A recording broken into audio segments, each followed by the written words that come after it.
दूसरा सलातीन बाब 21। जब मनस्सी सल्तनत करने लगा तो 12 बरस का था। उसने 55 बरस यरूशलेम में सल्तनत की और उसकी माँ का नाम हिफसीबा था। उसने उन कौमों के नफरती कामों की तरह जिनको खुदावंद ने बनी इसराइल के आगे से दफ़ा किया, खुदावंद की नज़र में बदी की, क्योंकि उसने उन ऊंचे मकामों को जिनको उसके बाप हिजकिय्याह ने ढाया था फिर बनाया और बाल के लिए मस्बे बनाए और यसीरत बनाई, जैसे शाह इसराइल अखीयब ने किया था, और आसमान की सारी फौज को सजदा करता और उनकी प्रस्तिश करता था।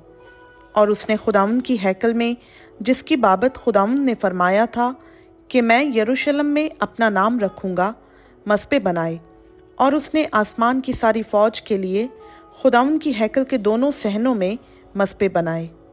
और उसने अपने बेटे को आग में चलाया और वो शगुन निकालता और अफसूनगरी करता और जिन्नात के यारों और जादूगरों से ताल्लुक़ रखता था।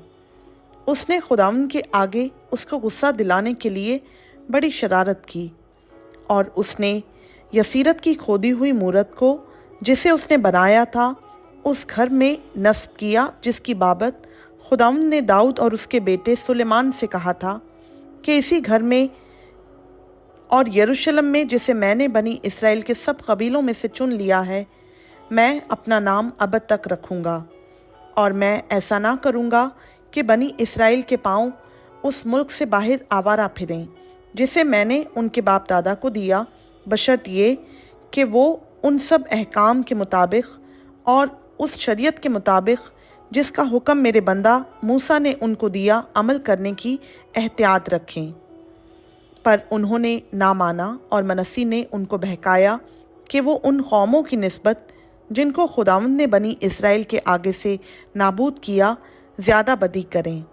सो खुदावंद ने अपने बंदों नबियों की मार्फत फरमाया, चूँकि शाह यहूदा मनस्सी ने नफरती काम किए और अमूरियों की निस्बत जो उससे पेशतर हुए ज़्यादा बदी की, और यहूदा से भी अपने बुतों के ज़रिए से गुनाह कराया, इसलिए खुदावंद इसराइल का खुदा यूँ फरमाता है, देखो मैं यरूशलेम और यहूदा पर ऐसी बला लाने को हूँ कि जो कोई उसका हाल सुने उसके कान झन्ना उठेंगे।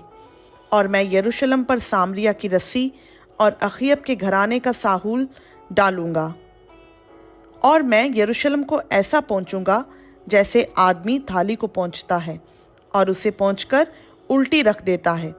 और मैं अपनी मिरास के बाकी लोगों को तर्क करके उनको उनके दुश्मनों के हवाला करूँगा, और वो अपने सब दुश्मनों के लिए शिकार और लूट ठहरेंगे, क्योंकि जब से उनके बाप दादा मिस्र से निकले उस दिन से आज तक वो मेरे आगे बदी करते और मुझे गुस्सा दिलाते रहे।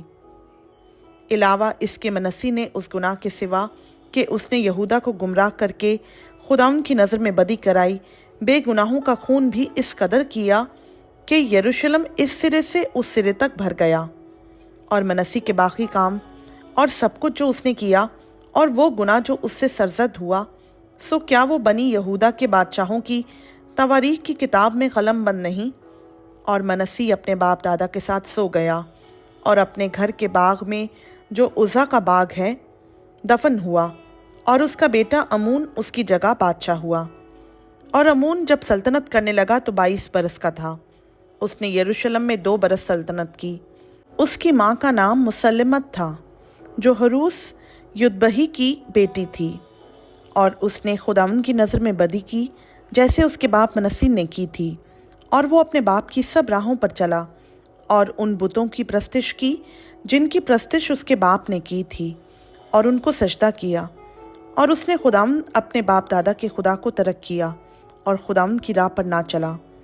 और अमून के खादिमों ने उसके खिलाफ साजिश की और बादशाह को उसी के कसर में जान से मार दिया। लेकिन उस मुल्क के लोगों ने उन सब को जिन्होंने अमून बादशाह के खिलाफ साजिश की थी कत्ल किया, और मुल्क के लोगों ने उसके बेटे यूसिया को उसकी जगह बादशाह बनाया। और अमून के बाकी काम जो उसने किए, सो क्या वो यहूदा के बादशाहों की तवारीख की किताब में कलमबंद नहीं? और वो अपनी गूर में उज़्ज़ा के बाग में दफन हुआ, और उसका बेटा यूसिया उसकी जगह बादशाह हुआ। खुदावंद का पाक कलाम का पढ़ा, सुना, समझा اور قبول کیا جانا ہم سبوں کے لیے باعث برکت ہو، آمین۔